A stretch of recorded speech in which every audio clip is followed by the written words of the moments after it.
हार और जीत का मंथन और चिंतन मात्र एक दिन के लिए होता है। कार्यकर्ता जो पूरा जीवन अपनी सेवा काल में खपा देते हैं, वो अगर हार जीत का मंथन और चिंतन करने लग जाए तो फिर मैं उनको नकली नेता मानता हूं। मोतीलाल कॉलेज से बाहर निकले तो कई कार्यकर्ता पता नहीं कितने आंसू बहा रहे थे।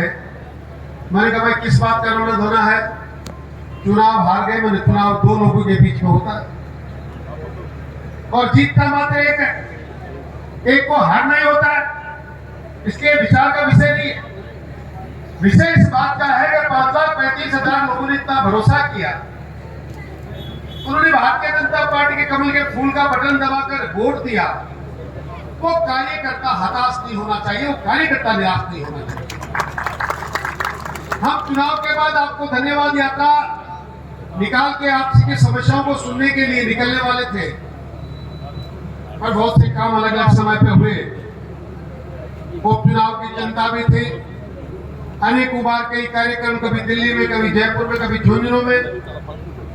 इन सब कामों को कहते हुए तय हुआ एक बार मंडल वाइज कार्यकर्ताओं से रूबरू होना चाहिए।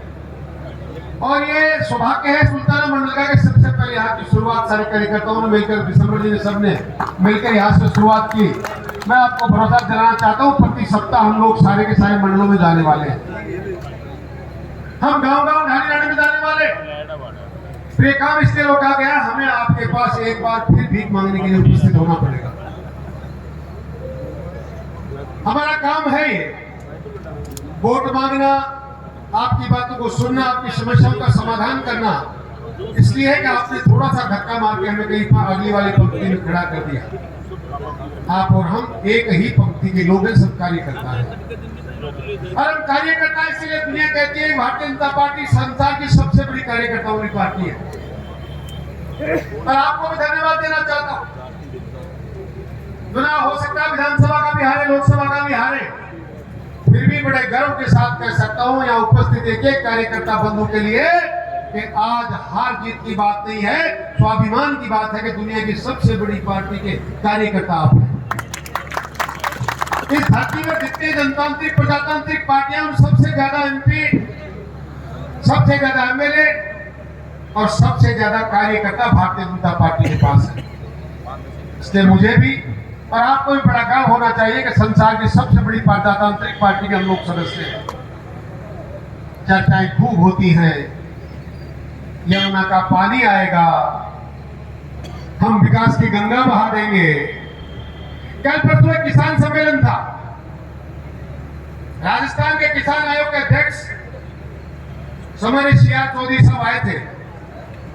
मैं आज भी उनका नाम नहीं भूला, जद्दी जी नाम के एक व्यक्ति मंडावा से आए, कहने लगे, अपनी वेदना प्रकट करने लगे, साहब बड़े दुख की बात है, 30 साल से लगातार, 40 साल से लगातार हम लोग यमुना के पानी के लिए वोट दे दिया है, पानी नहीं आ पाया। मैंने खड़े होकर कहा, पानी वाली बात तो आपकी समस्या से मैं सहमत हूं, पर अब आपने क्या किया? क्योंकि मुझे पता था उन्होंने अब की बार भी कांग्रेस में वोट डाला। मैंने कहा आपने अब की बार क्या न्याय किया, क्या न्याय किया, कौन सा फैसला अच्छा किया वो बता दो। उस शाम को मेरे से मिलने आए थे। क्या करें चौधरी साहब, उस दिन गलती हो ही जाती है, वोट डालना ही पड़ जाता है, पता नहीं क्यों ऐसा है। तो मैंने उनको भी उस दिन कहा था, आपको एक बात बताना चाहता हूं। एक व्यक्ति ने अपने घर पे कुछ मुर्गे पाल लिए।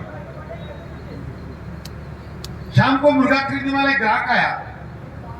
ग्राहक से कहा, यार 5-6 बजे देख लेते हैं, मुझे पसंद आता है, अच्छा सा मुर्गा देखकर वो गए उनके पास में, तुम्हें खरीदने आया हूं, तुम्हें काटूंगा और खाऊंगा, तुम एक बात से बच सकते हो। उस मुर्गे ने कहा, क्या करना पड़ेगा? बोला, तुम बांग देना बंद कर दो।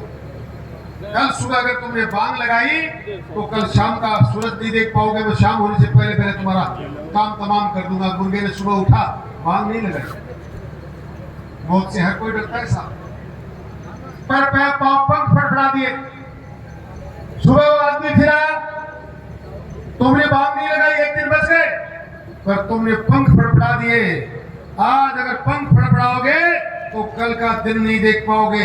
इस दूसरा दिन फिर निकला, दूसरे दिन मुर्गा पंख फड़फड़ा फड़फड़ाना भी भूल गया, ना बांग लगाई, ना पंख फड़फड़ाए। और जानवर तो जानवर है साहब, पक्षी है, गर्दन लंबी कर दी। मुर्गा जब सुबह बांग देता है 4 बजे, पंख भी फड़फड़ाता है, कुकड़ू की आवाज भी करता है और गर्दन भी लंबी करता है। 2 काम तो भुला दिए। गर्दन लंबी कर दी तो तीसरा दिन नहीं देख पाओगे, क्या हो गया साहब? तीसरे दिन मुर्गे ने गर्दन भी लंबी नहीं की। 3 दिन लगातार जान बची।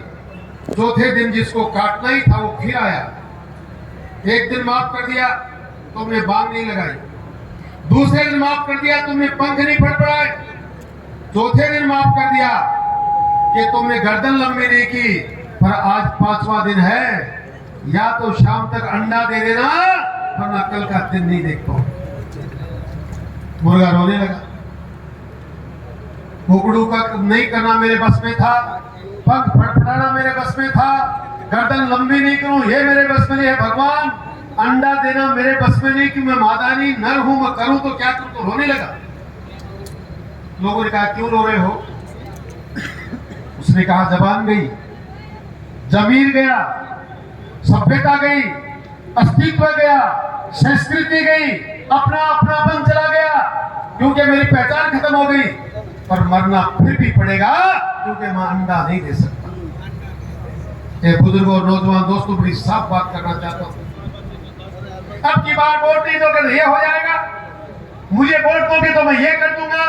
40 साल से लगातार धोखा देते आने वाले लोग फिर आपको गुमराह करके वोट लेंगे, नहर फिर भी आने वाली नहीं लगती।